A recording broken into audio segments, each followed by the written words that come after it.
തിരുവനന്തപുരം കാരക്കോണത്ത് നവകേരള സദസ്സിനായി വയൽ നികത്തൽ റവന്യൂ വകുപ്പിന്റെ അറിവോടെയാണ് വയൽ നികത്തുന്നത്. പാടം നികത്തുന്നതിനെതിരെ ജനപ്രതിനിധികളും നാട്ടുകാരും രംഗത്തെത്തി. വിവരങ്ങളുമായി MK വിനോദ് ചേരുന്നുണ്ട്. വിനോദ്, ഈ നവകേരള സദസ്സ് ആരംഭിച്ചപ്പോൾ മുതൽ വിവാദത്തിലാണ്. എന്തിനാണ് ഈ സദസ്സെന്ന് ആർക്കും അറിയാത്തൊരവസ്ഥയും. പരാതി പരിഹരിക്കാനല്ല ഈ നവകേരള സദസ്സ് എന്നൊക്കെ കഴിഞ്ഞ ദിവസം കോട്ടയം പാലായിൽ ഈ നവകേരള സദസ്സ് വേദിയിൽ മുഖ്യമന്ത്രിയെ പറഞ്ഞു പോയതേ ഉള്ളൂ.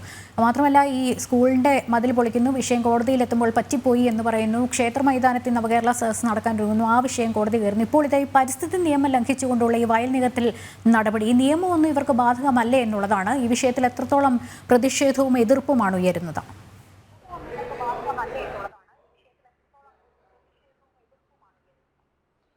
ലക്ഷ്മി, എന്തായാലും കടുത്ത നിയമലംഘനമാണ് സർക്കാർ പരിപാടിയുടെ പേരിൽ നടക്കുന്നത്. നവകേരള സദസ്സിന് വേണ്ടി അവിടെ വലിയ പന്തൽ കെട്ടുന്നതിന് വേണ്ടി കാരക്കോണം മെഡിക്കൽ കോളേജിന്റെ, അതായത് പാറശാല നിയോജക മണ്ഡലത്തിൽ പെടുന്ന കാരക്കോണം CSI മെഡിക്കൽ കോളേജിനോട് ചേർന്നുള്ള വയലാണ്.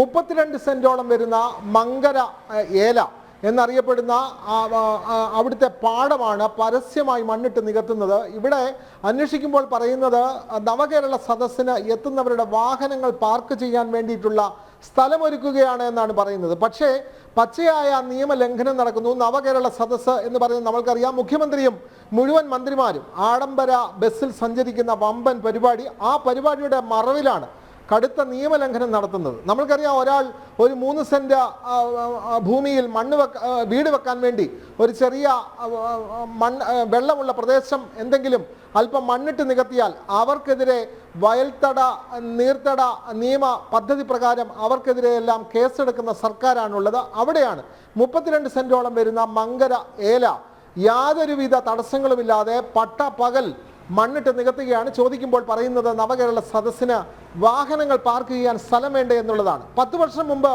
ഈ സ്ഥലത്ത് സമാനമായ നിലയിൽ മണ്ണിട്ട് നികത്താനുള്ള ശ്രമം നടന്നിരുന്നു. പക്ഷേ നാട്ടുകാരും അവിടുത്തെ ജനപ്രതിനിധികളും ശക്തമായ എതിർപ്പ് ഉയർത്തിയതോടെ റവന്യൂ വകുപ്പ് നോട്ടീസ് നൽകി നിർത്തിവെപ്പിച്ച ഇടത്താണ് ഇപ്പോൾ മുഖ്യമന്ത്രിക്ക് വേണ്ടി, മന്ത്രിമാർക്ക് വേണ്ടി, സംസ്ഥാന സർക്കാരിന് വേണ്ടി ഇത്തരത്തിൽ വയൽ നികത്തുന്നത്.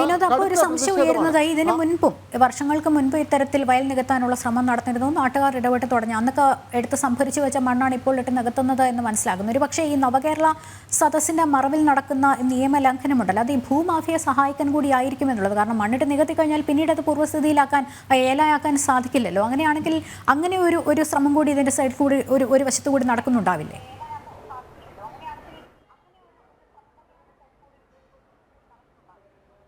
തീർച്ചയായും കാരക്കോണം CSI മെഡിക്കൽ കോളേജിന്റെ ആ മൈതാനം ഈ പരിപാടിക്ക് വേണ്ടി നൽകുന്നു. അതിന്റെ മറവിൽ വയൽ നികത്തുകയാണ്. എന്തായാലും നികത്തിയ ഭൂമി ഒന്നും പിന്നീട് മണ്ണ് വാരി മാറ്റി അത് പഴയ പോലെ പാടമാക്കാൻ സാധ്യതയില്ല. അപ്പോൾ നവകേരള സദസ്സിന്റെ മറവിൽ ഇത്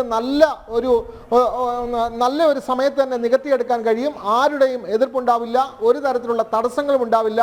ഇതെല്ലാം നവകേരള സദസ്സിനാണ് എന്ന് പറഞ്ഞ് പരസ്യമായി വയൽ നികത്തുന്ന ഒരു പരിപാടി. ഇതിനെല്ലാം പച്ചക്കൊടി കാണിക്കുകയാണ് സംസ്ഥാന സർക്കാർ. അങ്ങനെ ഇവിടെ ഈ നാട്ടിലുള്ള മുഴുവൻ നിയമലംഘനങ്ങളും നവകേരള സദസ്സിന്റെ പേരിൽ നടത്തിയാൽ ഇവിടെ ഒരു കുറ്റവുമില്ല, ആരും ഒരു കേസും എടുക്കില്ല എന്നുള്ളതാണ് നാട്ടിലെ സ്ഥിതി. ലക്ഷ്മി, വിനോദാണ് വിവരങ്ങൾ നൽകിക്കൊണ്ടിരുന്നത്.